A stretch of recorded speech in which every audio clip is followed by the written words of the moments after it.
Alright, hello and welcome everybody. Let me switch over to the home screen here. I hope everybody's having a great day. We have a few sets to show off. I've loaded the recordings in game, but I first want to bring up the Alchemy League Season 7 webpage. I've been working very hard on this webpage to make sure that your time is well spent. We've gotten feedback that people have had a hard time gaining access to all of the information that there is about Alchemy League. And there is a lot of information about the league. It's a very complex league. It's got a complex process. We do some pretty cool things, but it's not simple. Because if it were simple, the league would not be unique and somebody else would have done it a long time ago. So we'll kind of go over this webpage real quickly. I know that's not why you're here. You're here to watch a cast of Alchemy League, but I thought this could be a good reference, and I know that a lot of the people that watch the cast are also interested in the other details of how the league is set up. So what do I want to say about this? Well, the first thing is, how do you get here, right? And in the description of this video, there is a link to our home page. So I can go back to the home page by clicking on this home here. And if you follow the link that's in the description, it will take you here. And then in order to access information about Alchemy League Season 7, just click on the ALS 7 icon right here. And that brings you to the ALS 7 web page.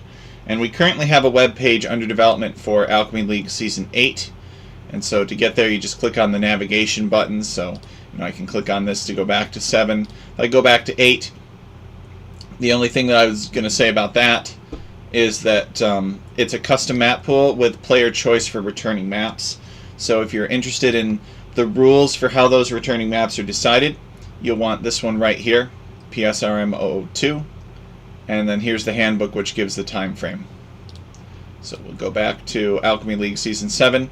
Alchemy League Season 7 is a custom map pool as well, but it's on reworked Ensemble Studios maps. What else? Well, we have a listing of the featured map, so the map of the round, if you will. For today's presentation, we are going to be showcasing rounds 2 and 3. One set from each. So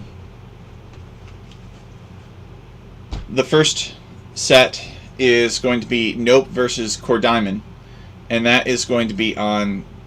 That is going to show us at least Team Glaciers, and the second set is going to be Mac Deck, aka Lore Deck, versus Plotter Ghost, and that's round 3, so you'll at least see moats. Some other cool things that we have here, as always, the definition's right. So if I were a player and I wanted to know what Team Glaciers was all about, because I was about to play that, I could click on this icon right here, and it would bring up the component specification for Team Glaciers. And the component specification is basically everything that a player needs to know about this map.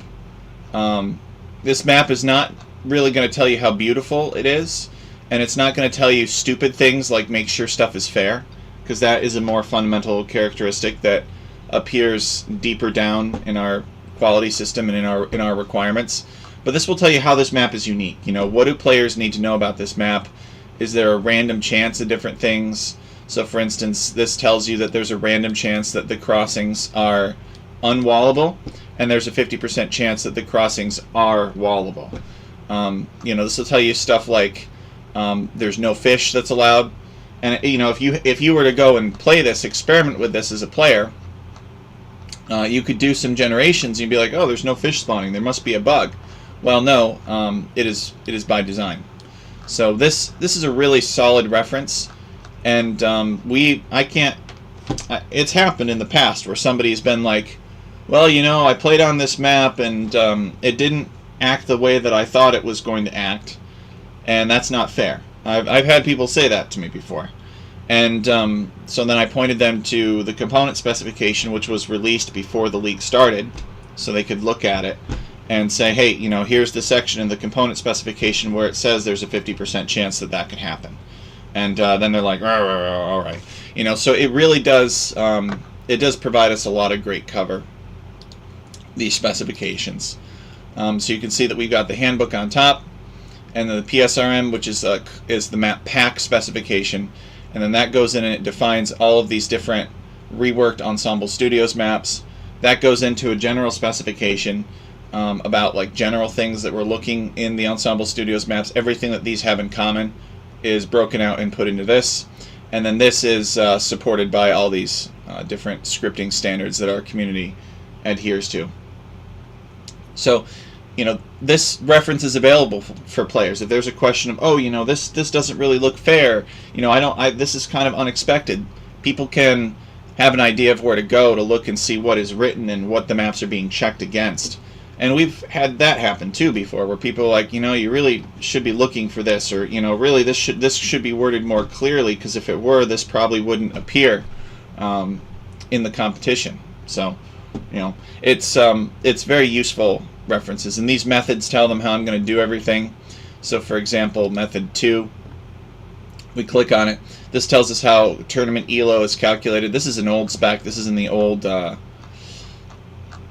white text on gray background format, dark mode, if you will. So it's just a really good reference to have here. So we got the basic information. Most of this doesn't change, right, except probably the last bullet point, which is what the theme of the map pool is. We got some quick links here. So if you want to see, how people voted and like the actual percentages, you can click on this and it'll download. An ODS file, or it'll fail to download an ODS file. Oops. All right. Well, I guess I'll have to fix that. But the map draft, the map archive, and the civilization draft, these links all work. And then we get down to the sprint specific stuff. So I think I've selected sprint 1 here. It's actually kind of funny that this illusion is created where these things like shift a little bit, the background. Anyway, we're on sprint 1. I could click over here to sprint 2 and you can see that it would be completely empty because we don't have anything for sprint 2 yet. We haven't, calculated ELOs or anything like that. But we go over to sprint 1 and, some basic notes about the seeding or anything that's sprint related. And then we've got the live scoreboard loaded in on the right. So this used to be a Google Doc that people would go and visit. That's no longer necessary. I thought that it was kind of inconvenient to like ask somebody to load this web page up and then click on another and then go to another web page. So we have the live scoreboard here. If you wanted to go to the Google Doc, you can just click on live scoreboard and it'll bring you up to the live scoreboard. And this will be necessary for like Hyder and I, because we'll come here and we'll put our data in about like, okay, we casted these sets, and so that'll appear. But the good news is that if you're a player and you want to view it, you can still click here. It's still a valid hyperlink. And you see, so we bring up Hyder's cast of this particular set. And then finally, another feature that I'm going to bring up, well, actually, the results which have not been calculated will be loaded in here at the bottom. But the thing that we're going to take advantage of is, if you're looking at this live scoreboard to see who you're up against round 3, you can find that opponent over here, and you can see what their tournament ELO is. So it kind of gives you a quick reference of how good they are. And what to expect, whether or not you can try some more unique strategies, or if you want to play it safe, or maybe that particular person is good. And well, that doesn't really tell you about their skill, but we posted the seeding here, starting with the number 1 seed at the top and going all the way down to seed number 34 in this case. So this is just a really good reference for me to talk about the players, and that's actually a really great segue into what I want to talk about next, which are the players. We have 4 different players that we're going to see today throughout our 2 sets. The first is Nope versus Core Diamond. So Core Diamond is right here. He is seed number 33, and he is up against Nope 1585, who is seed number 29. Hey, Crazy Joe, welcome. So it looks like Nope has about 250 ELO on Core Diamond. So Core Diamond has an uphill battle here. It doesn't mean that he can't get a win, but it also means that he's going to have to work very hard for that win. And actually, Nope has improved a lot since the start of the tournament. I remember when Nope signed up, he was like lower 1200s, upper 1100s, and he has really put in the time. He's profited a lot. I don't know if it's just the league that he's been playing. It's probably been a lot of different tournaments, but he's been growing a lot in the league, and it's been fun to see. So that gives you an idea of these 2 players. Core Diamond is from Russia, I believe, and Nope 1585 I think is from India. And then scroll up. We like to pick on Plotter Ghost a lot. Just so happens that they got some interesting maps. So I generally select these matches based on showcasing different maps. So Plotter Ghost is mid 1500s for seeding, and Hopefully you guys can see that all right. I'm just kind of looking at the screen. I don't know if I can zoom in. Oh, I guess I can. Oh, look at that. That's kind of cool. All right, so Plotter Ghost, mid-1500 here. And Lower Deck is about mid-1600. So Lower Deck with not as large of an advantage over the lower seed as our other set, Nope versus Core Diamond, but still Lower Deck has an advantage. Oh, the other thing I was going to say is you can click on these links and it should take you to AOE2 GG, although they've been doing some maintenance lately, so it does not take us there. But in theory, it will.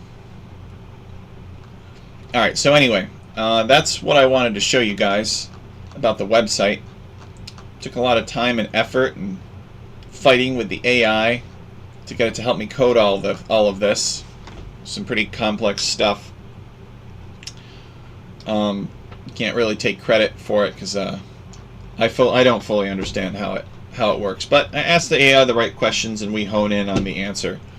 And I guess that's really what matters in life. Being a good leader is about asking the right questions. And that's not just my opinion. That's the CEO of NVIDIA was asked about AI making people pathetic, and that's what he said. No, it'll just make you more efficient. You just become more of a leader role. You just ask it the right questions until it eventually hones in on the answer that you need. So anyway, that's how it worked here for the Alchemy League website. And it's pretty exciting that we got all this information in one place. We'll continue with that goal of removing all information storage from Discord, because Discord is really not the appropriate place to store information.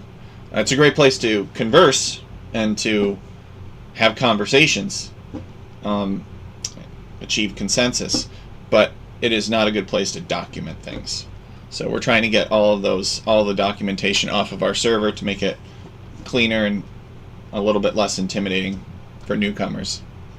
So this will hopefully be a lot easier for people to digest. Alright, so anyway, enough of bragging about the website. Let's see if we can get into the game here. So we're going to go to the replays. Uh-oh. So it looks like I've got Plotter Ghost versus Mac Deck. But I don't have... Oh. Alright. For some reason they removed AOE2 record. My bad. Sorry, guys. And let's just add the extension to this, and we'll just cross our fingers and hope that it works.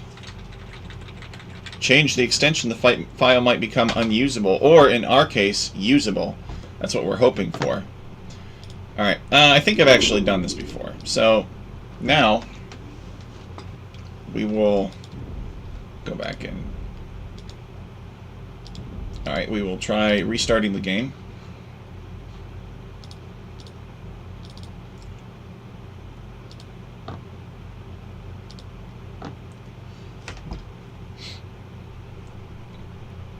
Crazy Joe says, did what you said following Hyder now and got to see a stream or two. Thank you. Oh, thank you, Crazy Joe. Hyder's put a lot of work into our league. He's one of the more invested people in our league. It seems like our league is a tough thing for people to get into, although we are constantly meeting new people. But it's good for Hyder to get the recognition, so thanks for helping him out. Hyder certainly deserves the recognition. Alright, so we're just restarting the game here. Sorry about that, guys. I forgot that sometimes I get sent these recorded games and they're missing the proper extension.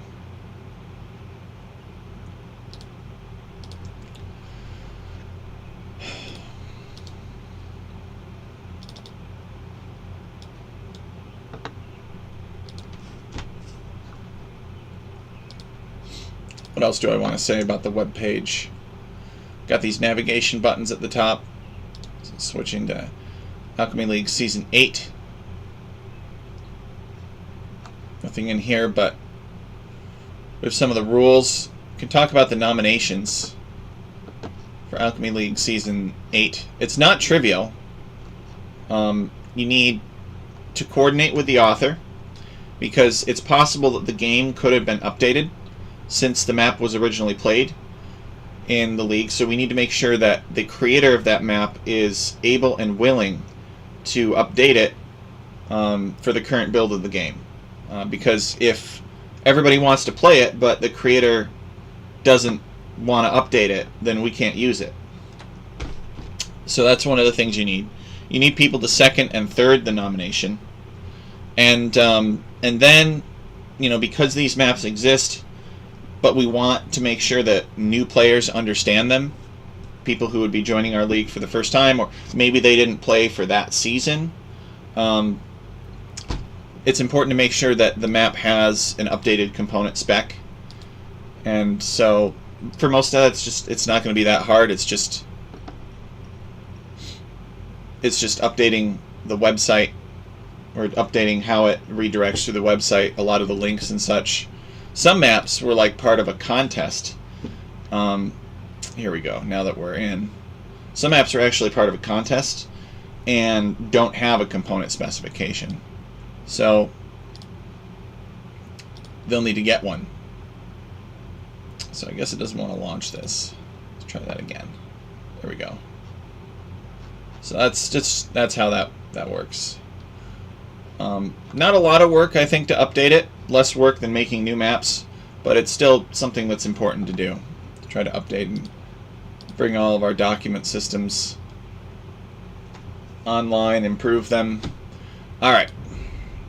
Let's see if we can find the game now. There we go. Excellent. So now we're going to zoom into the game. The moment that you guys have all been waiting for. All you had to do was listen to me talk about paperwork stuff and procedural stuff for the Alchemy AoE community for 20 minutes, which I will happily do because I worked hard on it. Alright, here we go. Let's zoom in and let's talk about the game. Here we go. Alright, guys. So we have... Oops. Uncheck the Fog of War. We have Nope, 1585, playing as the Cyan Mayans. The Cyan Mayan. And then Core Diamond in the blue playing as the Persians. Now this map, Team Glaciers, this was made by Welcome to Rapture. He is Dutch, I believe. And he's very active in the clown community. He loves clowny maps. But he made a map for us last time called Shattered Plains. And he agreed to make this map again.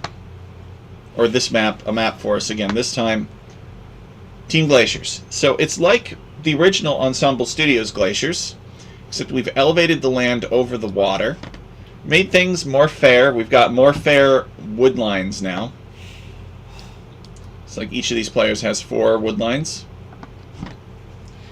What does it have in common with Team Glaciers? Well, it's got the same no fish condition in common with Team Glaciers, so no source of food there.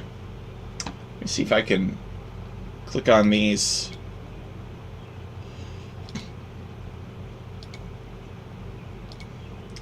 Tell us something interesting. Okay, there we go. So we can now see the technologies that they're researching. We've got 3 islands that are kind of in the center of the map, and they have bonus gold and stone on them.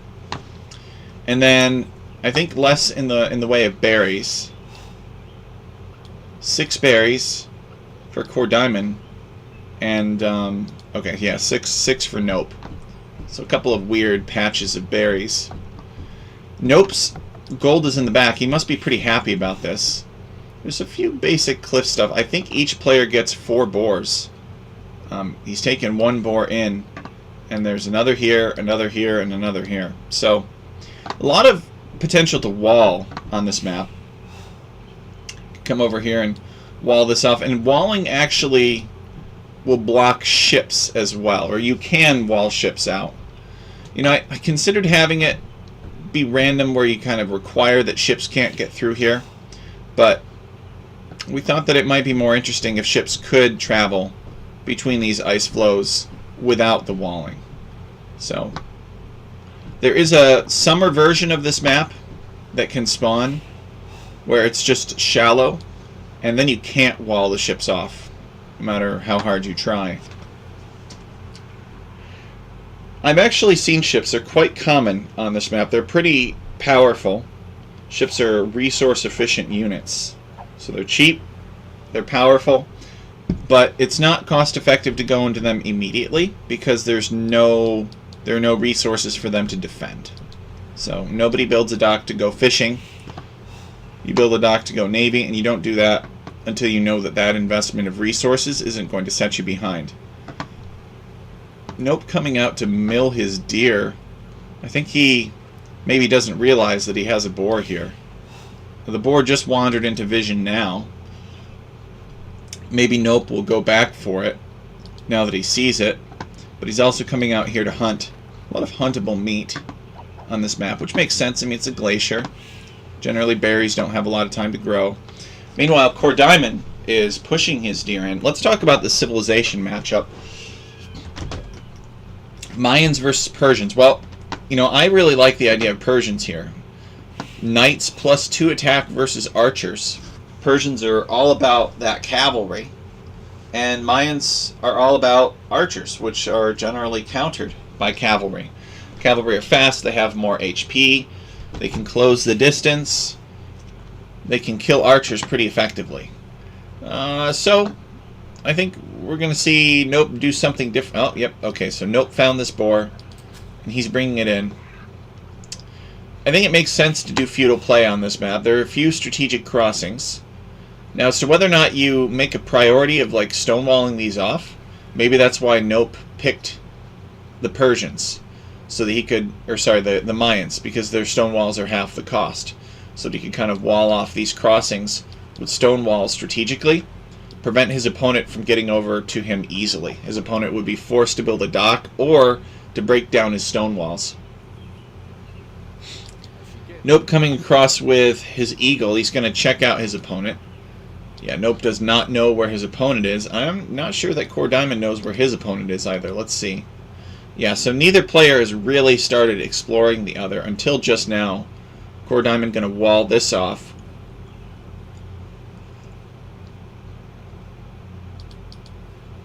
Starting to think about building walls to secure his base.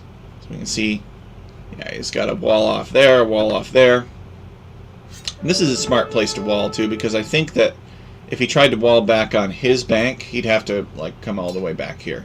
So did Core Diamond get all of the zones for walling? No.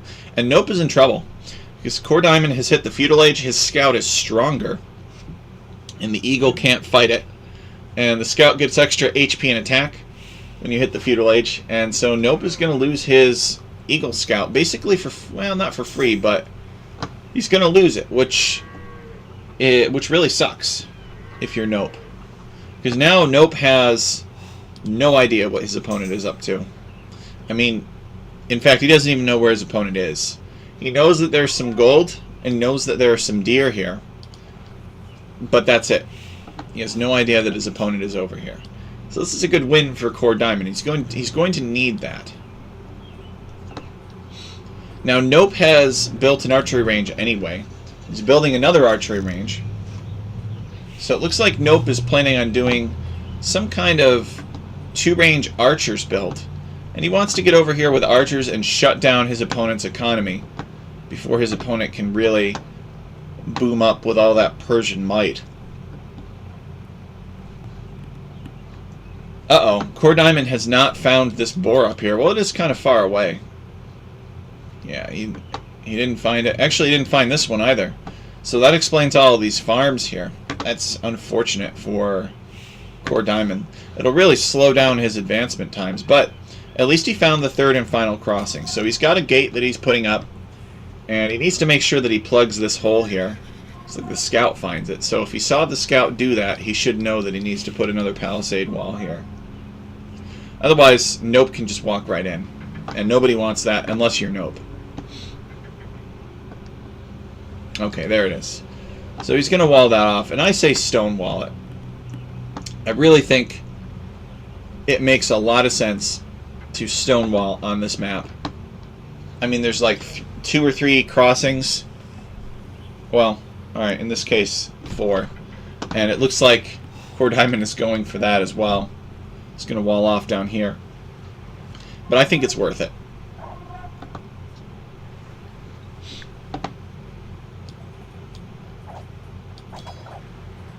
So it looks like Core Diamond's got some kind of scouts build going.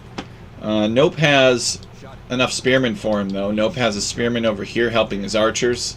He's got another one back here in his economy. Nope has decided he's going to take these forage bushes. Perhaps the reason that Nope chose the Mayans is because their resources last longer. So, you know, he kind of gets a little bit more out of the boars, a little bit more out of the berries, and that can help on a map where resources are scarce. Ooh. So Core Diamond jumps this scout, and that leaves these villagers vulnerable. Nope has to flee, and he has to bring his archers to protect. Is Core Diamond... Nice. Alright, so Core Diamond gets a villager pickoff, and that's really good for him, and it's important, given that he sacrificed 3 scouts to make it happen, and he's the lower seed. So he could use an advantage like that. Now, does that mean that he's ahead in villagers? Actually, yes. He has more villagers. But then again, we would expect him to have more villagers because he is Persians. And Persian town centers work faster. So I think that for some of these far away palisades that could go down pretty easily to a large feudal army, I think it's worth stonewalling or like double palisade walling, just to make sure that your opponent can't get in before you have the chance to send a repair guy. I mean, see, like, look at this. It's really pretty sad, actually, how much they've nerfed palisade walls. I mean, there was a time that building them actually kind of meant something, but now it's just like it's a pretty big waste of resources. It doesn't keep things out anymore. It just tells you. It tells you that your opponent is somewhere. It provides you information. It doesn't actually provide you an economic benefit like it used to in some situations, which is somewhat sad, how much they've nerfed the hell out of walls. Now, this gate doesn't make any sense at all here. He should just wall straight to this and build a few buildings behind it. In its current configuration, I bet that these archers will just come through right here, and they'll come up right up to here, and they'll attack this gate, and they'll get in the back. Watch. You watch. I've casted enough Alchemy League to know that that's probably going to be what happens. And of course, this big ball of archers should not surprise anybody. I mean, it's Mayans. They got the cheaper archers. They've got the resources lasting longer, so they have more resources to invest in their archers. And so Nope, he's going to come in and he's going to look around. This is Nope seeing the base for the first time, so he doesn't exactly know how everything is laid out. Oh no. Alright, he's going to take some shots at that scout cavalry. He actually does not come around the back yet. I really like this here. I like that Core Diamond has zoned this area off. And to be fair, you know, he does have a decent defense in this area. It's just this is his weak point. But Nope is not pushing in. Here's why. Nope is on his way to the Castle Age. Nope doesn't need to push in. He needs to wait until he can get Castle Age and get some upgrades, and then his units will be more potent. He's also making some eagles, which is an interesting choice. So the eagles will help him deal with the skirmishers that he saw. Whenever you see skirmishers, it's just like, I'm just going to make some eagles. The eagles have excellent pierce armor, and they don't take bonus damage from skirmishers. So they're a good counter. Alright, so Nope did not come around here and find this gate. Make a liar out of me, Nope. Maybe he's waiting until Castle Age. He's got a big archer mass here. Maybe he'll just send a villager forward and build a siege workshop. That's another Alchemy League-ism. Or maybe just an Age of Empires-ism. But Core Diamond in the lead right now. Nope is going to have to do some special plays. Now Nope is Castle Age, so he has the momentum here. He could use Castle Age to do something. He's really more interested in the Eagles. He's getting the Eagle Warrior upgrade. He has not gotten the Crossbowman upgrade, and he is sending villagers forward. So, are we going to see a Siege Workshop?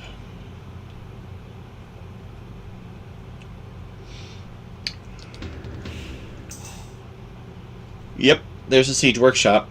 Now, if you're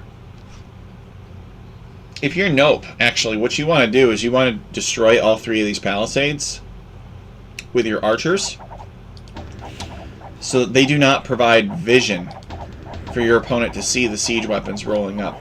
You know, just gives you a few more seconds of an advantage.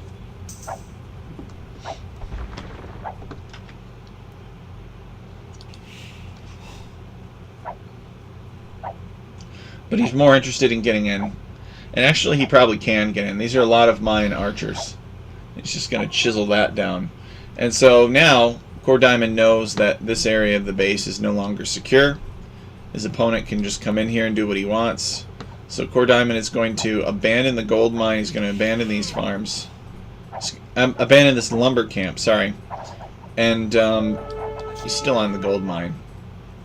He's got some counter units here. And he's positioned his army to defend. Luckily for Core Diamond, he's in the Castle Age now. So he has access to the technology that he needs. His archers, picking off the scouts. I think that this is Mangonel territory level of archers. Like, this is a number of archers that you don't solve this problem without having a reset button like the Mangonel. These villagers, I think these villagers can actually fight this Eagle Warrior. Maybe not some of the other ones, though. So Core Diamond off of gold, which is not good for him. And I think he's making a... Nope, he just calls the GG. So he realizes he's off of gold. And did he scout his other gold options? I guess we don't know. We don't know whether or not Core Diamond found this gold back here. But I think he certainly found this gold. Not that this gold is much better. In fact, it could be even worse. Alright. Let's take a look at the statistics. So Nope, 1585, 26 unit kills, 10 unit losses, largest army of 26. Core Diamond with the larger economy. But Nope. He just got in. He got in before Core Diamond was ready. Core Diamond didn't stonewall. Core Diamond with more villagers. Maybe Core Diamond would have been better off saving up and going into Knights, although that could take a while. Let's take a look at the second game, which is on Shipwreck. This map was made by yours truly.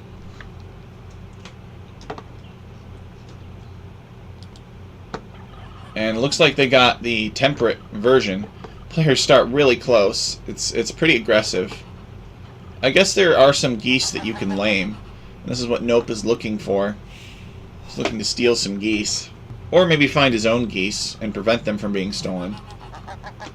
So lots of birds. Kind of a deeper ring area. Which actually you can walk across this. And then a reefed area. So the story is that the players got shipwrecked here. They were blown across this reef by a maelstrom until eventually they ended up on this central island. So you can go out here for some extra resources if you want. It might look like it's all shallows, but actually it's mostly just land terrain. It has to be because the legacy map is that way. And I think it's a good choice.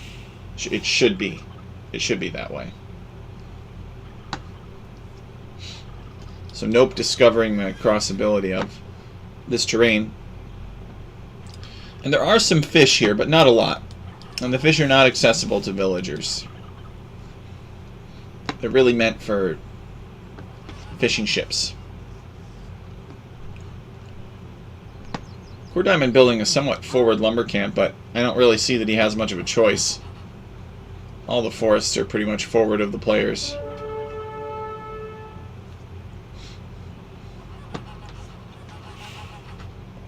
Let's talk about the civilization matchup. We have Japanese versus Dravidians. So I know all about the Japanese, which is Nope's civilization. Infantry attacking faster.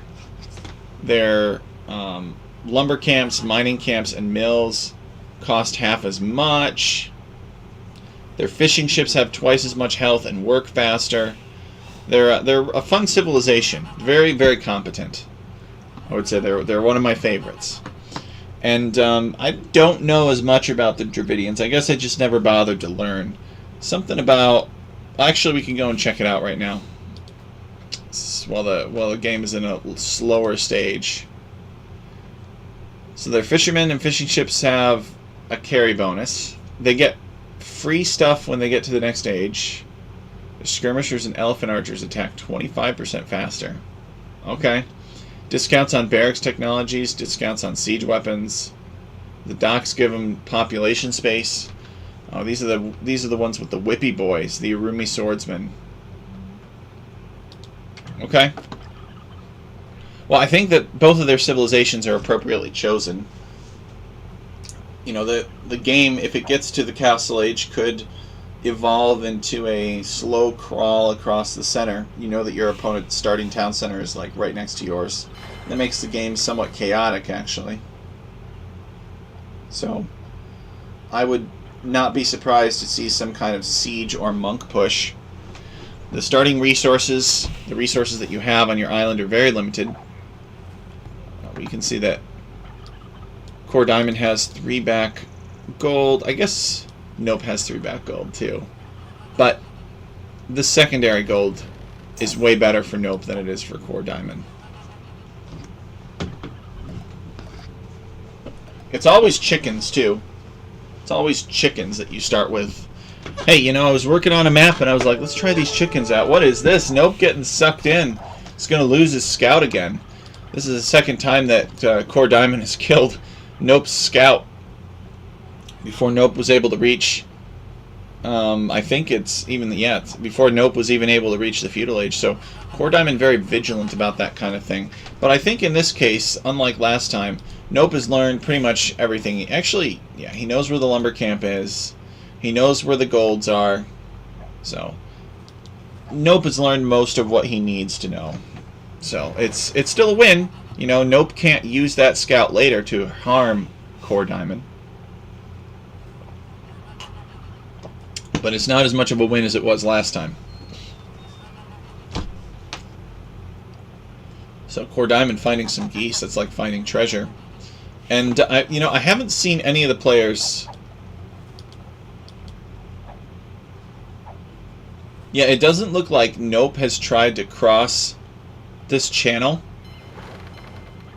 with his scout, and I don't think Core Diamond has either, because it looks like it just looks like an oh, okay, so Core Diamond kind of crossing it, but incidentally, maybe not realizing that he could cross it.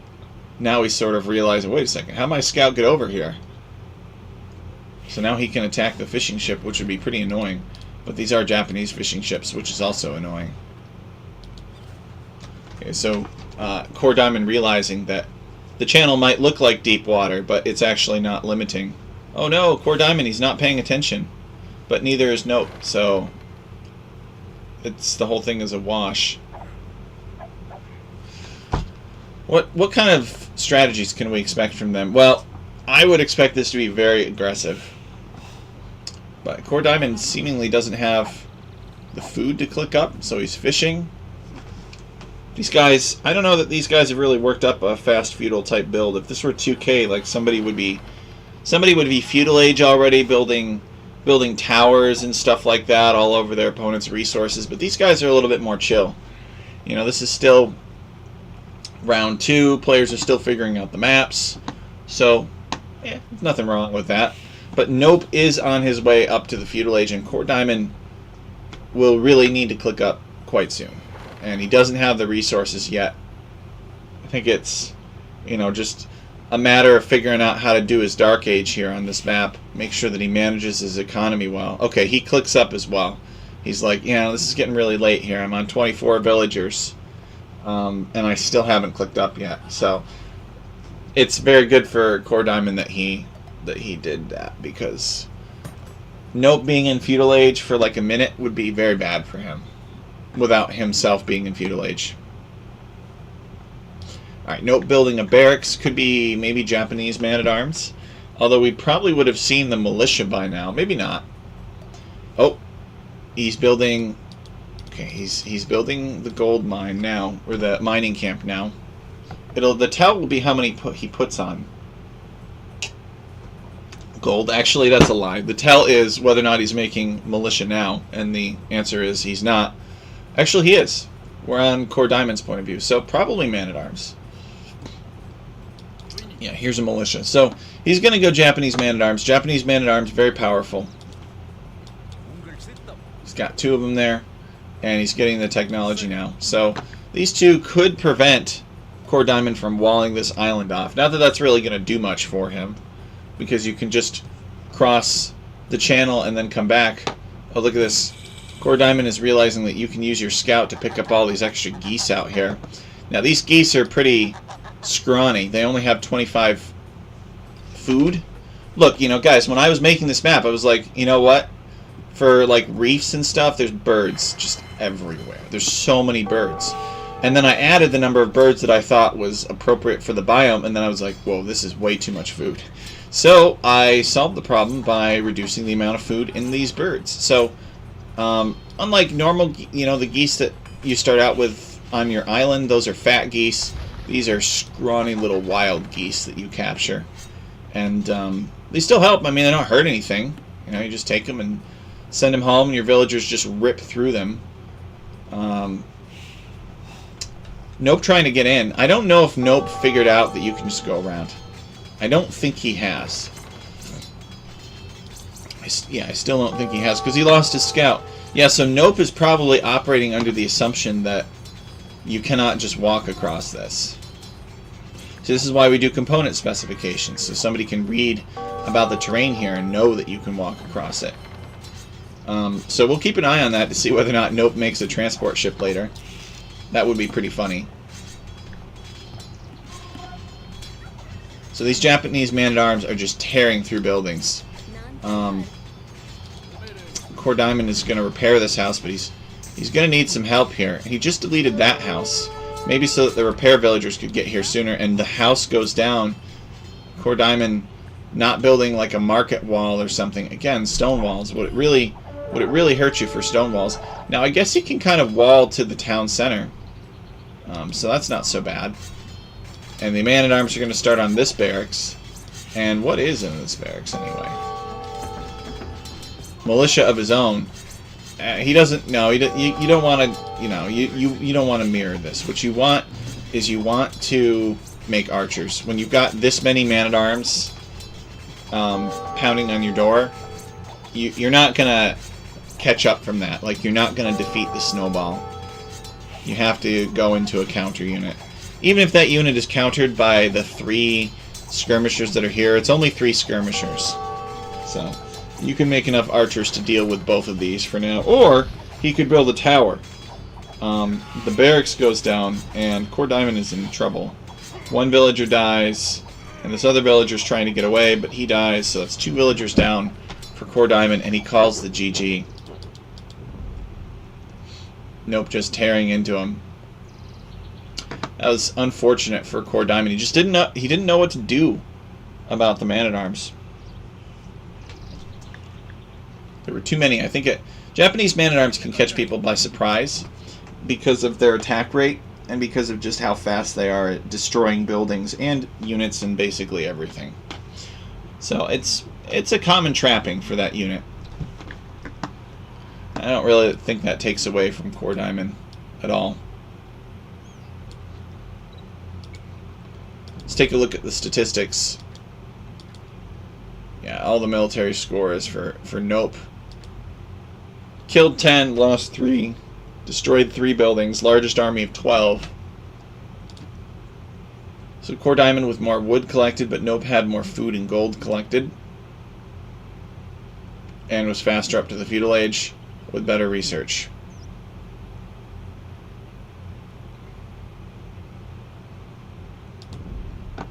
Alright, so now let us take a look at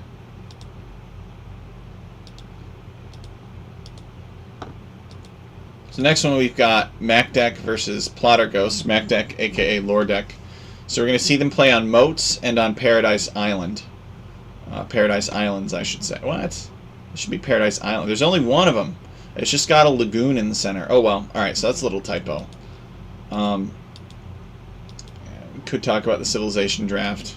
I will say, I usually mention the draft, so let me just reiterate. I didn't cover it last time, but there's 5 admin bans randomly, and then each player globally bans 2 civilizations, and then they pick 2, snipe 1, and then pick 2 more.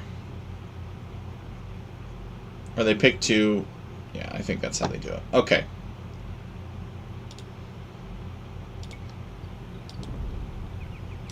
Remember, these guys are 1550 to 1650.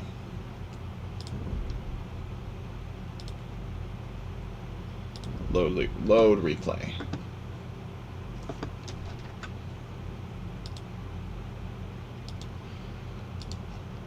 Okay, so moats. What is it? It is a map that is like the Ensemble Studios original. This map was made by Zetnus, and he agreed to give it more of a like an actual medieval moat kind of feel. So you got this square base. It's got a few resources in it, but the vast majority of your wood is outside of, you know, your individual square. Could you go fast castle? Yeah, you could. You could go fast castle on this. All the resources that you need you have to go castle age. Stay within your base. But if you do that, then it could be hard to expand outside of your base and take map control. So we're looking at red right now. MacDeck, aka Lord Deck, he is playing as the Japanese, and then Plotter Ghost is playing as the yellow Malay. So the Japanese, we went over. The Malay, they have some good bonuses too. They've got faster advancement. That's kind of their main one, I would say. And they've got some other weird bonuses as well. Come over here and we'll go over the Malay.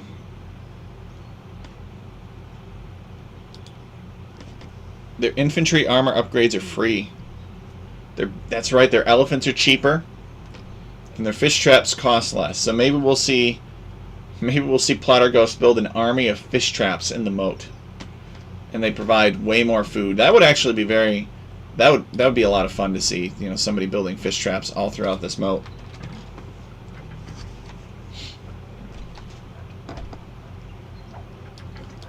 So what do you do one against the other? I'm not exactly sure. They have a similar emphasis. They just kind of do it differently. You know, these are both civilizations that like their man-at-arms into archers. Wait, what? What is this? Plotter stealing the boar that's outside of MacDeck's walls. Wow, that is ballsy right there. Now there's another boar right here, but I think it's just a neutral boar. Oh no, but the boar decides that it's not angry anymore. Poor Plotter. And MacDeck is able to come and retrieve this boar himself. But yes, there is one boar that starts outside of your walls, so you got to make sure you go and get that early on, otherwise your opponent could steal it. Of course, you know, in classic medieval touches, we got a crocodile living in the moat. That's what moats are good for. It's not any kind of alligator Alcatraz, but I like to think that Plotter Ghost could keep MacDeck out with the help of these crocodiles, right? And vice versa. Alright, so it looks like MacDeck is deciding that he wants to build a lumber camp outside of his walls. He's not going to bother with these forests inside, which is fair. But first, MacDeck needs a house, apparently. He's housed, so he's going to rush this down. And we're going to keep an eye on MacDeck and see, like, if he's really committed to 3 on wood, then this is indicative of, like, a Japanese scouts build. Which would be kind of weird. He might add more later. You know, he might choose to wall this off here as well. But these crocodiles actually somewhat complicate walling to the outside of your moat. They can. You know, you can do it, but it's a little bit more of an investment, and you have to be careful. Because if you just send one unloomed villager, it could get eaten by the crocodile. Alright, yeah, he sends another one out. So then in that case, it's going to be some kind of either fast castle or like an archer's type. Oh, what is this? This is a long-range hunter. Oh yeah, he's got the sheep waiting at the gate too. I thought that it was going to be a villager that was like building stuff, annoying his opponent that way. But no, she's just out there for some free meat.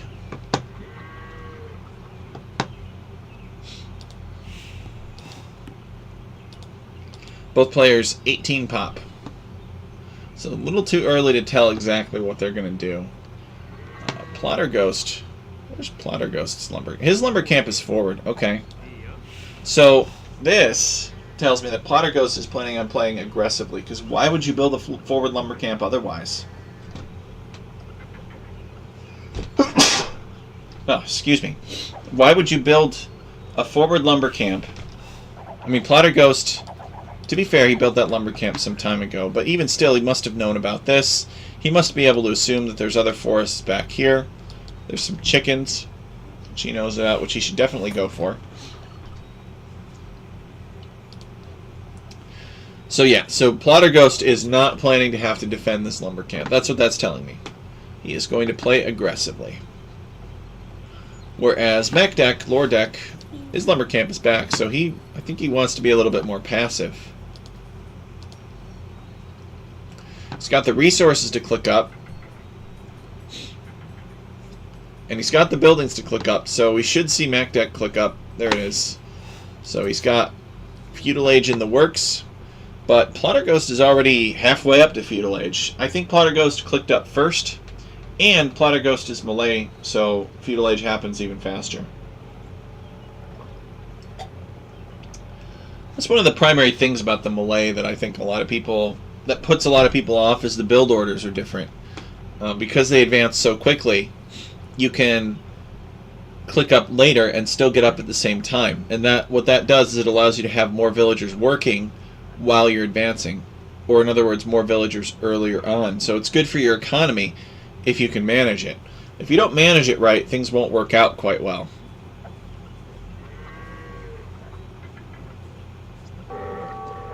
So Plotter Ghost leading that boar through the gate. I don't really know. He did it last time too. I don't really know how he lures the boars through the gates without help of sheep. We saw Mech Deck relying on the sheep.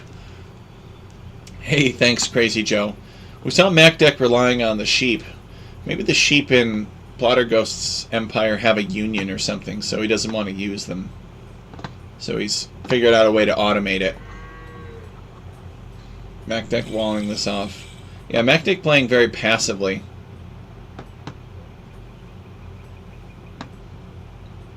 He's coming over here scouting, though.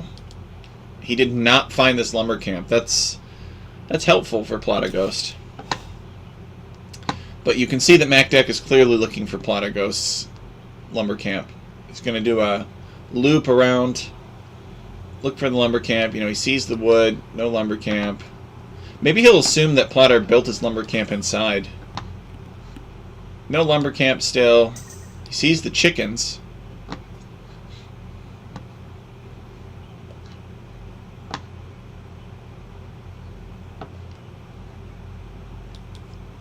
He's walled to the edge of the map here, too.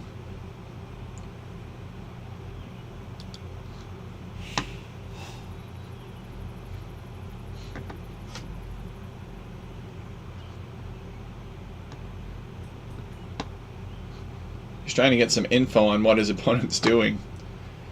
Alright, is he going to find the lumber camp? He's headed in the right direction now.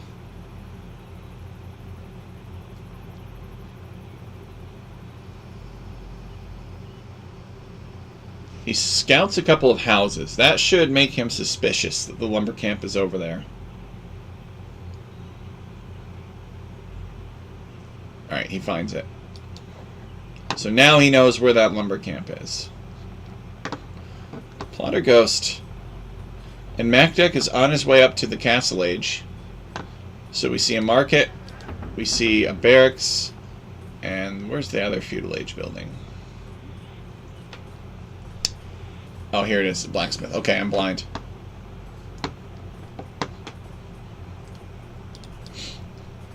Plotter building a market as well. Guys, remember that Plotter does not need to click up as quickly as Mech Deck does because he's melee.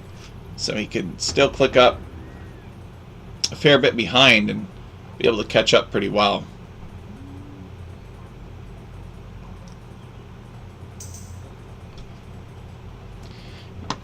Yeah, no aggression from Plotter that we can see so far.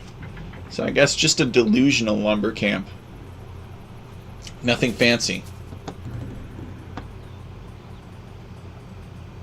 What is this, though? This is asking for trouble. All right, he manages to get it in. MacDeck not picking the fight.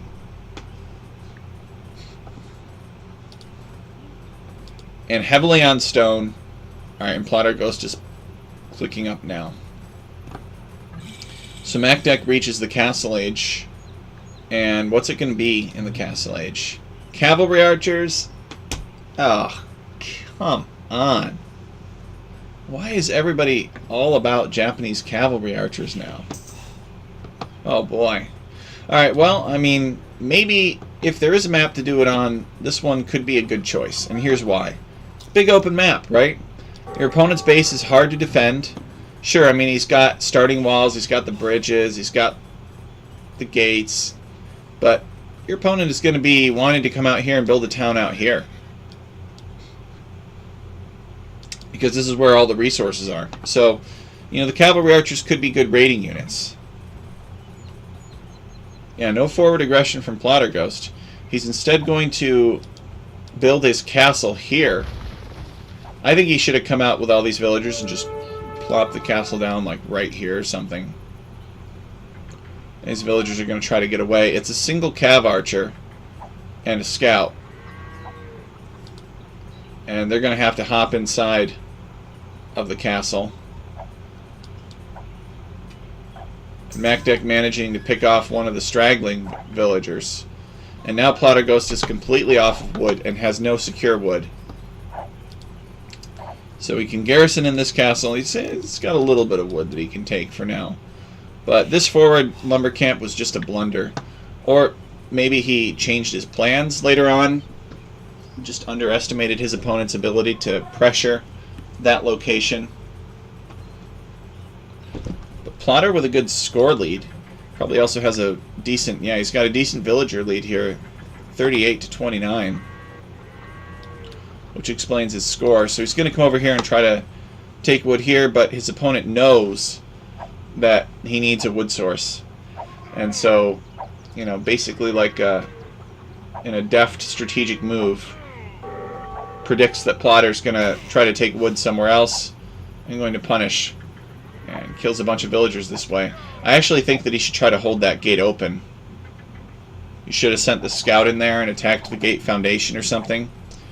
Kept the cavalry archers here to provide cover fire for the scout as the mass continues to grow. But perhaps he felt that it wasn't necessary. Just came over and killed some chickens instead.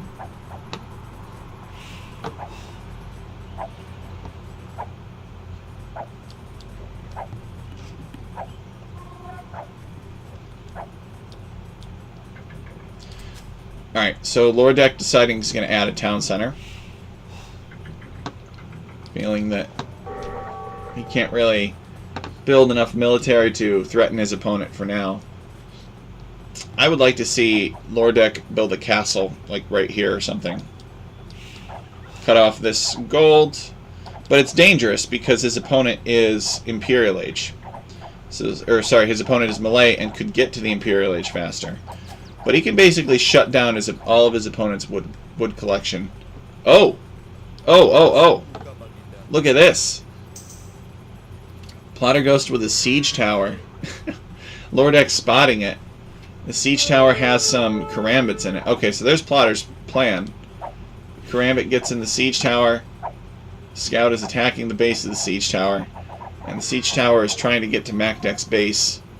MacDeck blocking it with his cav archers, which is annoying. Okay, here we go. So the siege tower is actually surprisingly fast with all those guys in it. Alright, well this alone makes the cast really funny.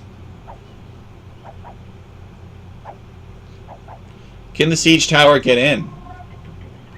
Lower Deck says, I don't want to take that risk. So he's throwing down some house foundations. But Plotter's coming this way. Does Plotter know that there's a palisade wall there? He does. So he's going to offload a raiding party. He doesn't have much time. The cavalry archers are close behind him.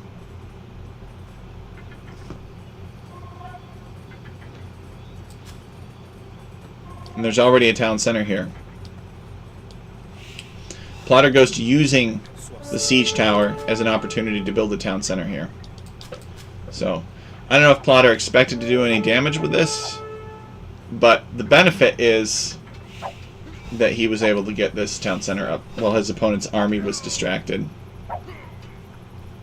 Yeah, these Karambits are gonna get massacred. Plotter's sending the siege tower away. He's gonna hide it until he needs it again.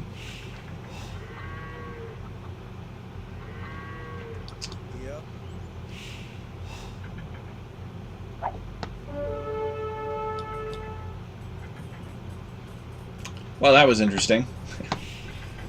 Alright, now Plotter building a second castle. This is a good location. Secures his gold, secures a major wood line. I approve of that castle. I mean, Plotter is not doing terribly. He's got 50 villagers to MacDex 49.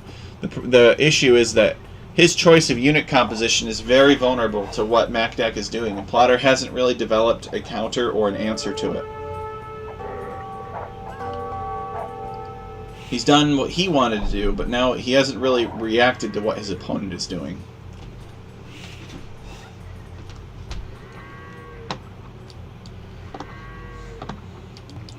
So now we see stone walls coming out, but it's too late. He's not going to be able to build this wall. Unless the cavalry archers just ignore it. MacDeck losing a cavalry archer. Plotter goes to losing a villager.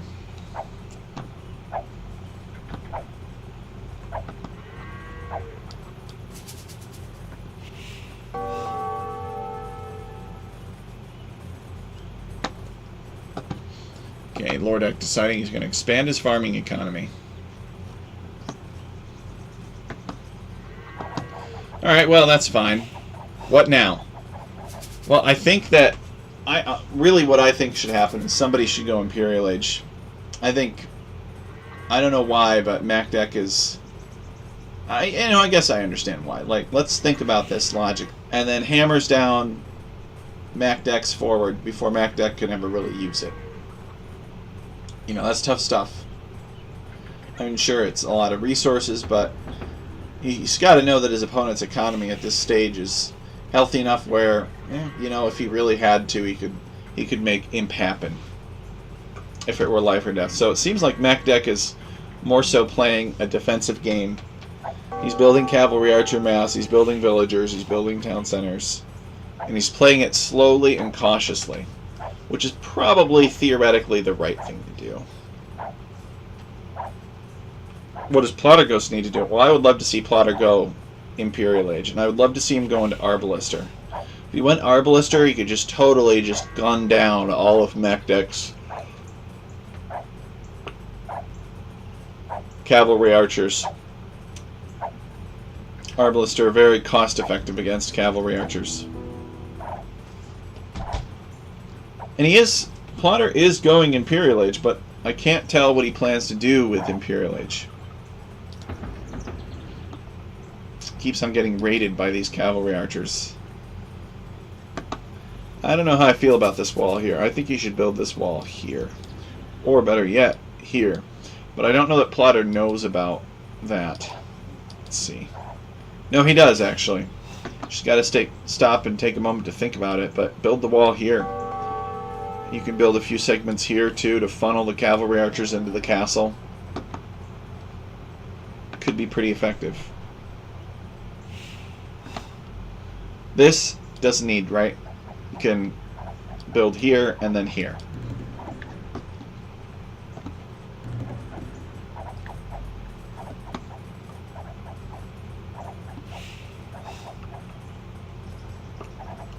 Alright, so it looks like Plotter is going into Elite Skirmisher. I guess he's interested in a more direct counter to the cavalry archers. Probably feels as though he doesn't have time to build Arbalister.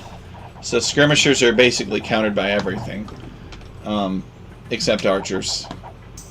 So that'll give MacDeck a lot of options, especially if Plotter Ghost invests heavily into skirmishers. But, you know, the good news for Plotter Ghost is that the only real, like, investment in skirmisher only was the elite skirmisher upgrade. Everything else he could use for transitioning to arbalists later. Stonewalling this off. Closing this up. This is still open.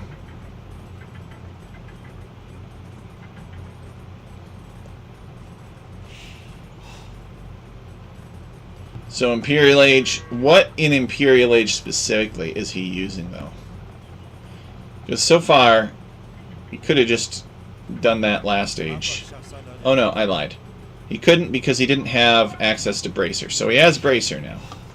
But I mean, nobody goes Imperial Age to get Bracer for their skirmishers, right? There's got to be better reasons to get into Imperial Age.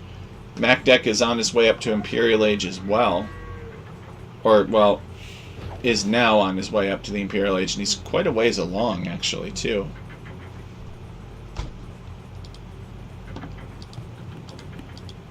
What's the villager count? MacDeck with more villagers. 96 villagers, Plotter Ghost 78 villagers. Plotter Ghost feeling a little bit more comfortable. He's coming out and dropping a town center on this gold, sending his skirmishers out to accompany it. Getting husbandry for MacDeck. So MacDeck is not going to be able to go cavalry archers long term. He's making some monks. He's sending them out to pick up relics. Guys, remember that Alchemy League is standard victory condition, so you do not want to let your opponent have all of the relics. If you do, it will start a countdown for them to win. So this is a somewhat aggressive castle for MacDeck. Could be more aggressive, but theoretically, with that castle, actually that's his first castle, he could begin making trebuchets and siege his opponent if he wishes. Alright, so MacDeck is going into infantry. He sees the skirmishers, and he's making a tech switch into Japanese infantry. And we see all of the barracks as well. Now, I don't think Plotter Ghost knows about that. Let's see. Yeah, Plotter doesn't know about that at all. He's getting squires, weirdly enough. Whereas MacDeck is getting longsword, he's getting arson, he just got arson. And Plotter is building more skirmishers and making karambits.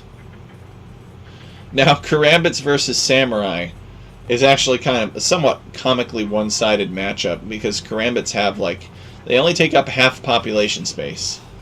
And they have, like, half the health of a regular infantry.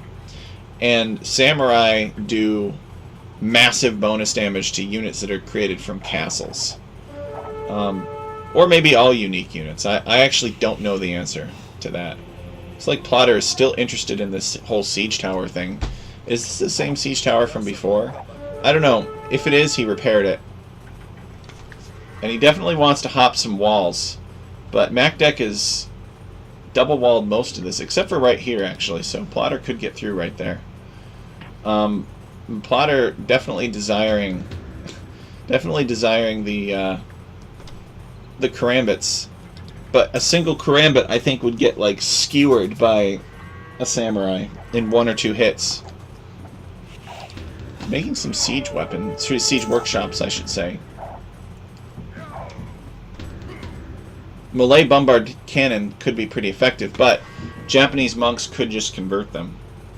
So, I'm not sure that bombard cannon is a good choice. I mean, the monks can convert everything, but to have your bombard cannon converted, it's a big loss, because they're such an expensive siege unit, and they're easy to convert because you can convert them from range. Two-handed swordsman from Lore Deck. I don't know if Plotter Ghost is expecting an attack so soon. Seems like he feels like he needs a little bit more time to prepare, and the first stone is being hurled at his castle. Alright, and Plotter preparing to siege MacDeck's castle.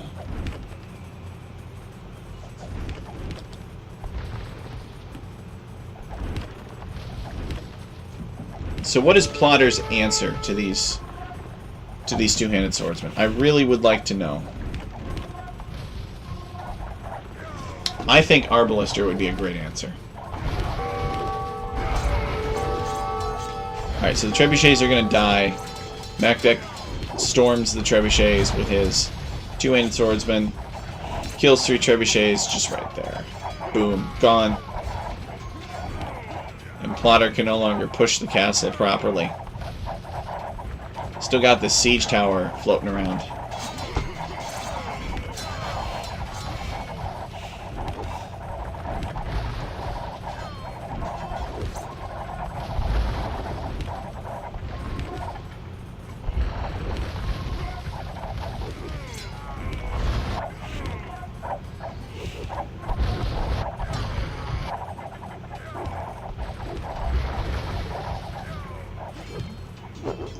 Yeah, and his army is wiped out. And he calls the GG. Plotter never... He had this idea about a siege tower and a karambit sneak attack. But he never developed an answer to what Makdek was doing. And Makdek sort of developed... I mean, I guess Makdek did develop an answer, right, to what Plotter was doing. I mean, because Plotter saw the cavalry archers and went mass skirmishers. And then Makdek saw the mass skirmishers and made champions, and then Plotter didn't react to it. So, as we would expect, Makdek was the one that carried this matchup. I think Plotter had some greater plans for a siege tower attack of some kind, but it never materialized, maybe because his opponent being a higher skill, you know, just a tough opponent, very good at managing resources, and maybe Plotter was just not quite able to get in an attack in the time frame that he needed. And he kept on trying to make it happen. Yeah, 81 kills for Makdek, 21 losses. This is a pretty one-sided kill-to-death ratio.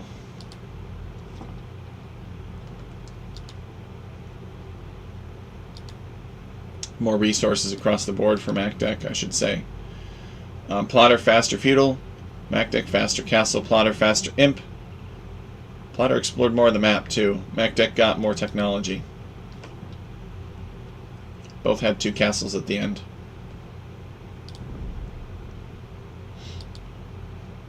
Alright, so the final map that we're going to get to spectate is Paradise Island. So we'll load this replay. I will be right back, guys.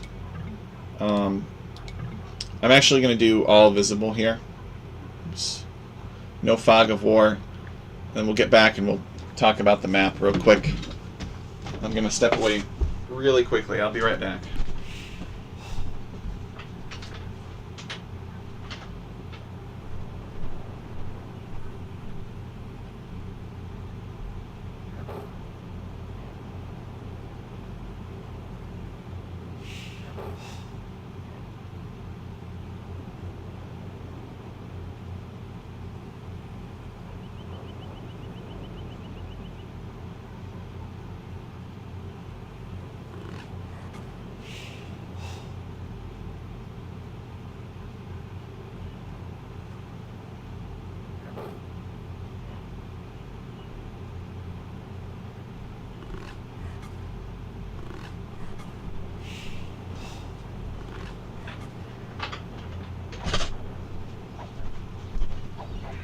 Alright, so this map was made through the combined efforts of me and RD Magico.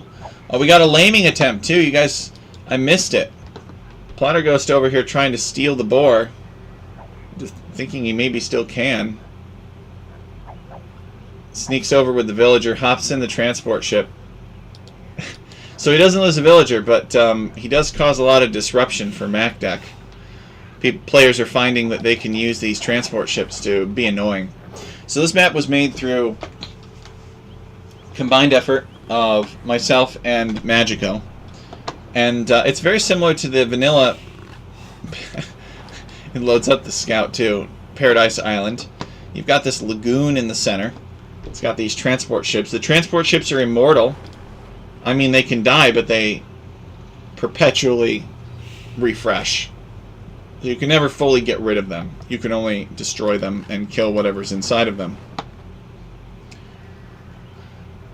So there's not a lot of fish. Well, there's no fish in the lagoon. So it's not really worth fishing, and you can't even dock this lagoon anyway. The transport ship provides access to the sanctuary, which has a number of relics in it that are guarded by these snow leopards. On the outside, there is, you know, a minor amount of fish, some small fish, but it is guarded by predators. So it looks like Plotter Ghost came out here and he fought the polar bear. He's gotten Loom already, and he wants to dock. Some players feel that it's not worth it. Some players just, you know, put it off for a while because they don't want to have to fight these polar bear predators.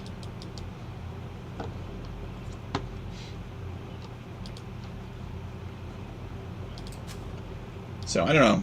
I haven't cashed enough games on the map to know if it's worth it.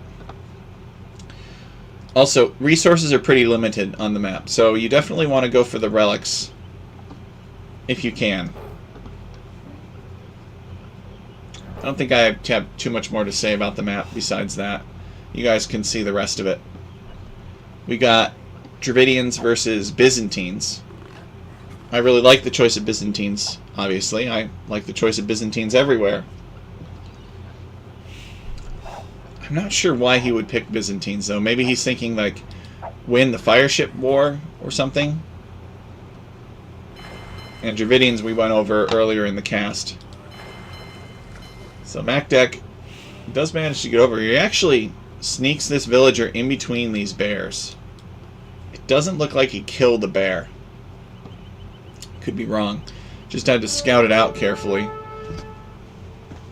And there is a bit of risk, you know, associated, because what if these bears just both team up on the villager? I guess that's why you always got to get Loom before you come out here to fish.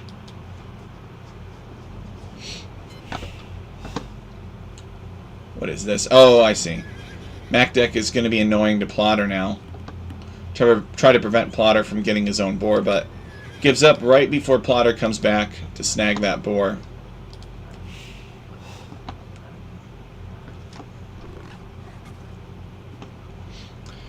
But yeah, you can definitely use these transports to, like, get close to your opponent quickly. You know, conceal an army and then just suddenly jump out on top of your opponent's resources. And these berries are quite forward too, so Macdeck, but he doesn't have to worry about, like, warships because you can't dock. I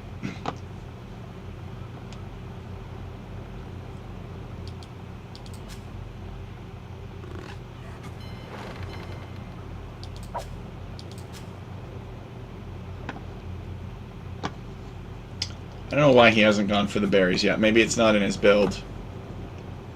He's on his way up to the feudal age. Plotter has not clicked yet.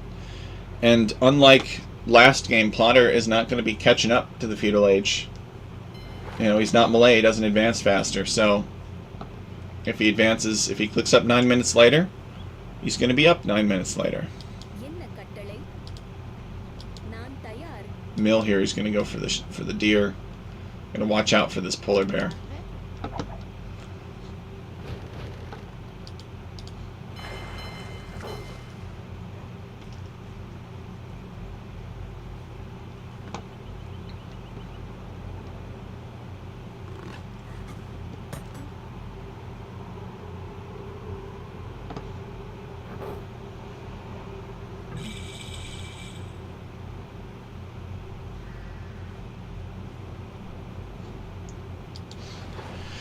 Alright, feudal age here for Macdeck. What's he doing with it? He is going ships with it. Macdeck loves making ships. It makes sense. He's got 2 docks, making galleys. I don't know how much Plotter is going to invest in feudal age navy. I don't know that he should invest anything in it. He's got 3 ships here. Is he making more? No, he's not. I mean, maybe he wants Byzantines for the Dromons. Maybe he thinks that he can dock the lagoon in the center and make Dromons all over it and just pummel his opponent with siege ships. But that's not true. You can't dock this. Okay, he's going to build an archery range. Is he building a fire ship? Yes, he is. So he's going to build a fire ship to slow down his opponent. MacDeck is already on his way over with some galleys.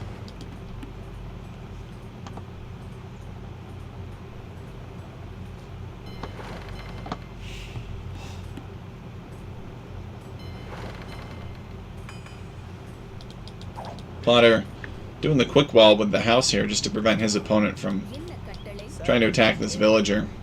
But it was the healthy villager that was in there, so it's kind of a strange choice. Scout is not really healthy enough to pick any fights. And now MacDeck is going to micro all day long against this. This fire galley will never do any damage. Alright, it'll do a little bit of damage. But in general, it's not going to. And now that the fire ship goes back, he's going to follow. It's just so annoying. I really think that fire ships should be much faster than galleys or something. Something. Because they can't force a fight, and your opponent can just kite you for days, all day long. Maybe they need an increase in pierce armor or something like that, so that you could play that game, but you'd be running the entire game or something.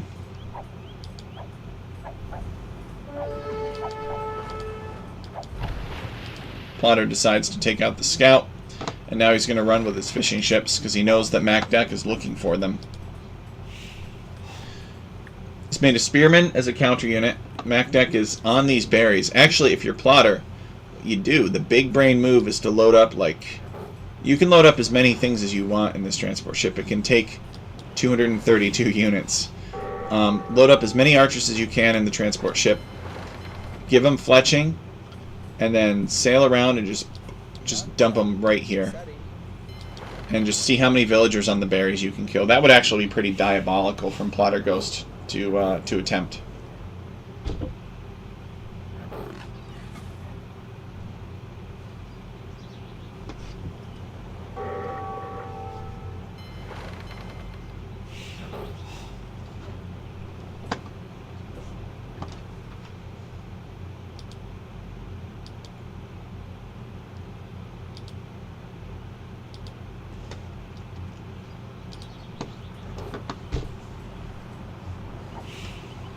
Don't really see much to action otherwise. He's built up a trash army here. Is the plan to camp his opponent's resources? This trash army could actually be pretty devastating if it found MacDeck's gold. No, Plotter. This way. This way. He just sees this, right? He knows about this. These villagers are going to evacuate, but he needs to go back here. This is where the action is. Actually, a Byzantine trash rush on this map could be pretty devastating. I would love to see that. Because there's not a lot of gold, not a lot of resources. You could really starve your opponent that way. And we see that starvation is a very powerful tool for playing custom maps. Or it should be, anyway. It used to be. You know, you scout out, figure out where your opponent's resources were, and then go there and deny the resources, starve your opponent of that resource, and then you win because your opponent can't do anything. But nowadays there's like a gazillion resources everywhere, and it's hard to force a game to end. MacDeck has made some man-at-arms, or he's going man-at-arms. Lower Deck is going to need some more archers to deal with that. This number of skirmishers alone is not sufficient. Is he going to send this transport ship to the rescue? Nope, it's a scouting transport ship.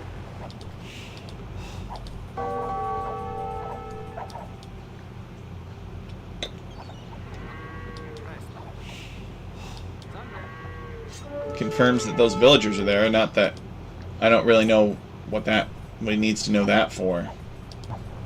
He's actually close to clicking up, so I see why Plotter doesn't really want to invest anything more into feudal age military. He wants to just go up to castle age. Yeah, okay, so he's going to go up to castle age after this villager. He's building more ranges, so I'm wondering if he's going to mass produce the trash, but I suspect that he's just going to make more and more archers. Lower Deck is probably not going to give him time.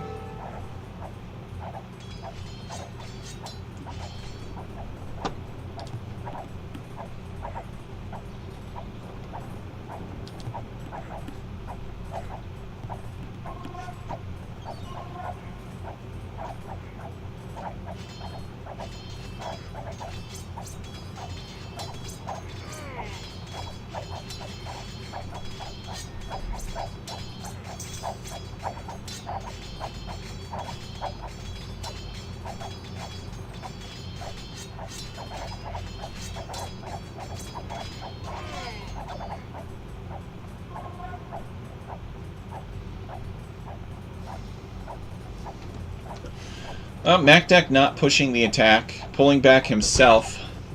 Maybe he feels like he's going to be Castle Age soon himself anyway, so why risk it? Why pick a fight with your opponent? MacDeck has been building docks along here. He's definitely gotten an advantage from having all these fishing ships, but it's not as big as it looks. You know, there's just not a ton of fish on the map. It's very necessary to make multiple docks just to keep up with it. So Plotter is just about to hit Castle Age. And then what's the plan? He should build a monastery, right? He should build a monastery and get as many of those relics as possible. Try to just ignore your opponent's army. That's what I would recommend. He's gonna chase off.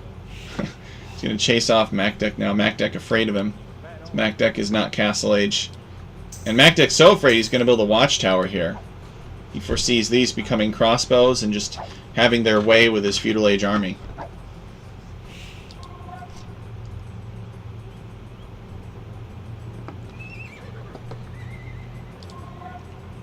Watchtower goes up. But, you know, Plotter, I don't think... Plotter never scouted this back here. Which is tragic, because if Plotter had gotten back here, he could have done so much damage.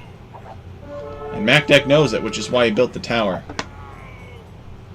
But Plotter, I think, has got a little bit of the jitters, right? He's sort of fighting a guy that's really tough. He's won in the league before. They both have won money in the league before, actually. But MacDeck has 100 elo on him.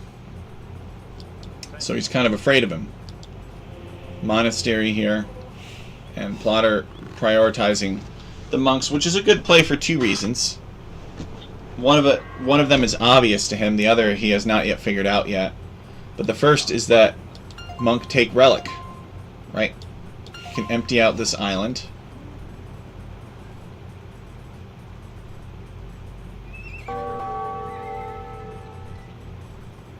That's the first reason.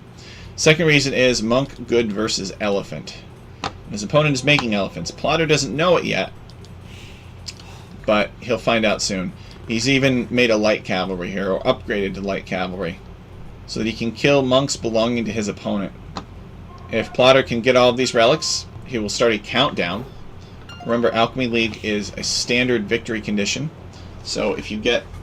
You can win with wonders, you can win with relics, you can win through conquest. And the relics are just easiest, because all you have to do is collect the relics. You don't have to, you know, with a wonder, you have to be in the Imperial Age, and then spend 1,000 of each resource except food on building the wonder. And then you have to build it, and there's a ton of warning. But with the relics, you know, you can just jump right into it. This is a greedy town center. I think Plotter overestimated his position. So these villagers are all going to die, which is unfortunate for Plotter. But the good news for Plotter is that I think he's going to get all the relics. I think there's one more relic left. He needs to be very careful not to lose this transport, though. And his opponent's going for it. Look at... Luckily for him, the elephants are slow. Plotter unloading the transport to make it less attractive as a target. Monk is getting back, and these monks are going to be stranded on the island here. This Plotter no longer has the landing spot secured. And that, you know, that's kind of... I know it doesn't look good for Plotter right now, but it's kind of forcing his opponent to occupy this area. So what Plotter should do is he should run back here with the monks, or drop the relics, better yet, and try to convert. And I think he does get those conversions. Gets at least one conversion in. Plotter can now pick up a relic and take it to the monastery. So it looks like there are 2 relics left on the island. MacDeck has a loaded transport ship. MacDeck has done a decent job of contesting relic at Plotter at his home base. And here are 2 monks right here. Dravidian monks. And he's going to be able to pick up these relics. Which is unfortunate for Plotter, because I think he was going for the relic victory. But he still has a big relic advantage. He's got 3 relics in his monastery. and 2 more just outside of it. So he's going to have 5 out of the 7 relics. 7, it's such a biblical number. I don't know, it's probably just a coincidence. That's how many relics they ended up with on the map.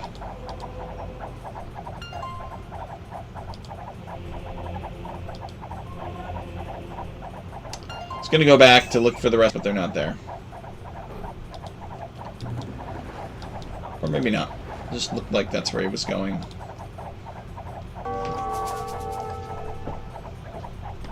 Byzantines might be a civilization that's focused on trash units, you know, units that don't require gold, but if you give Byzantines gold, they can still do a lot of really annoying and damaging things.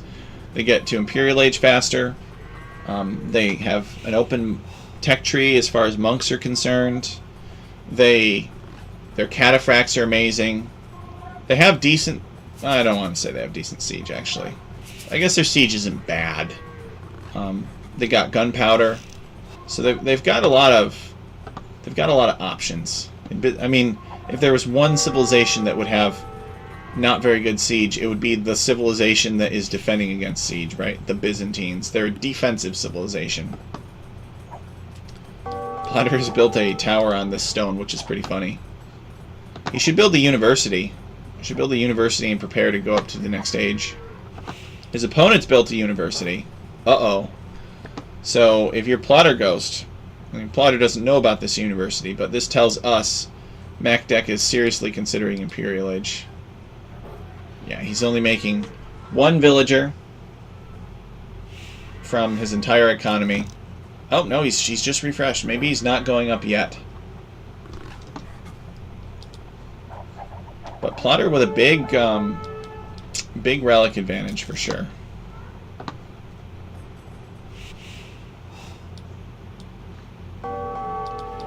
MacDeck trying to keep these fishing ships active.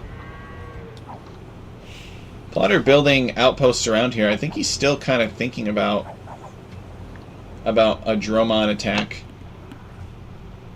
But I just think it's not worth it.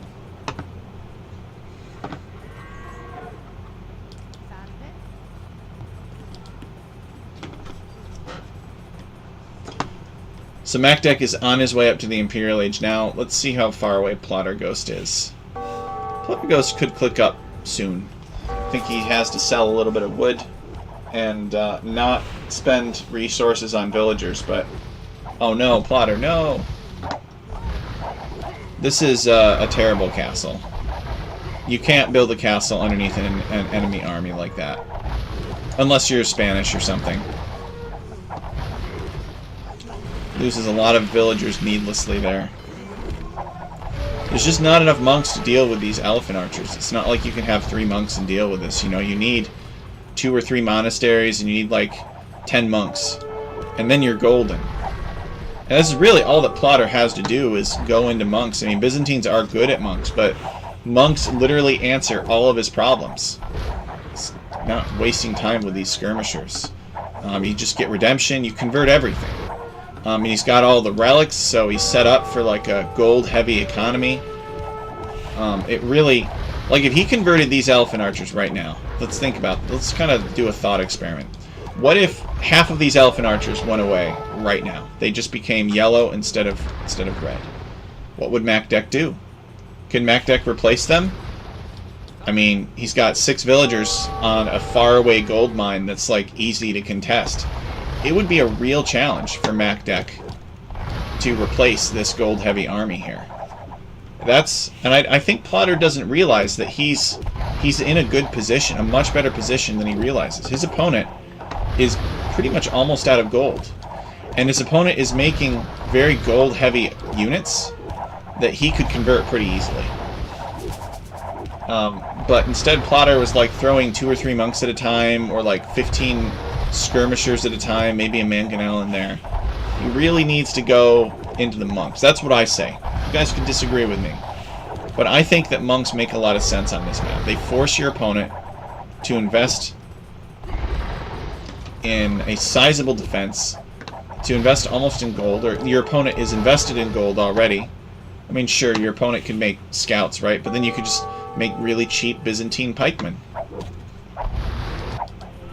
But this is like, there's no... This is going to hurt a lot to lose the monastery. Plotter's on his way up to the Imperial Age, but yeah, a good answer to these is monks. But some people are afraid of making monks when you've got this many elephants.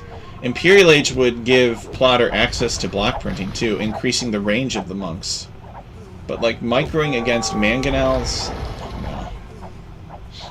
I don't know what Plotter can really do from here though. I think his gold options are shut down. Yeah, he's out of gold. So losing this monastery means that Plotter loses all gold access. And he's probably going to call the GG pretty soon. Macdeck is over here on this neutral gold. He's over here on this neutral gold. Plotter, he had a good run, but he did not lean heavily enough into the monks. That's what I say. Monks can be really snowbally. They can really turn the tide of a game. The right conversions.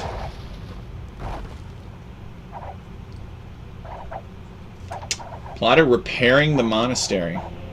No way Macduck gives Plotter an opening back into the game. I mean, maybe he could. Maybe he throws.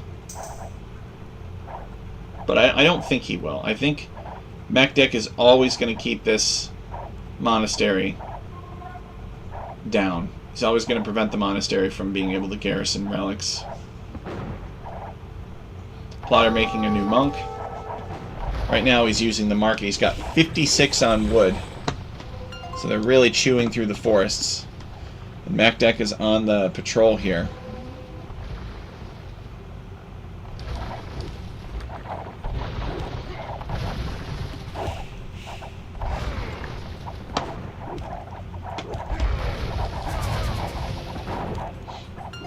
There's the monk. Where's he going? Is he going to rebuild? Oh, he rebuilt another monastery back here. Wow, Macduck allows that to happen. That's impressive. This Macduck just feels like he's so ahead, in such a good position that he's going to let Plotter get these relics back. Plotter repairing the castle. It's a Byzantine castle. Byzantine castles are stronger. I got more health than other castles. It can be very painful to take out. But Plotter calls the GG. He knows he's too far behind, and Macduck wins the set 2-0. I think it was still a good set, though. It's fun stuff, but Plotter just not really able to do what he wanted to do. I'm not sure what his plan was on this map exactly. Plotter, if you're out there, let me know.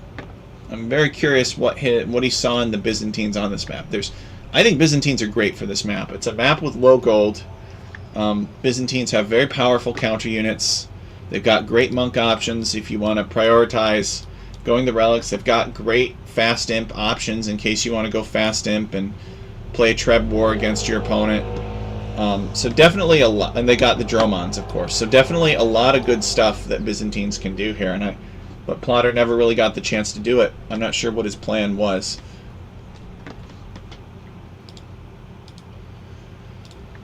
Alright guys, so we're going to go back to the Alchemy League website here. Go over to Season 7. Just a reminder, we'll update the scoreboard here with some new casts from TechChariot.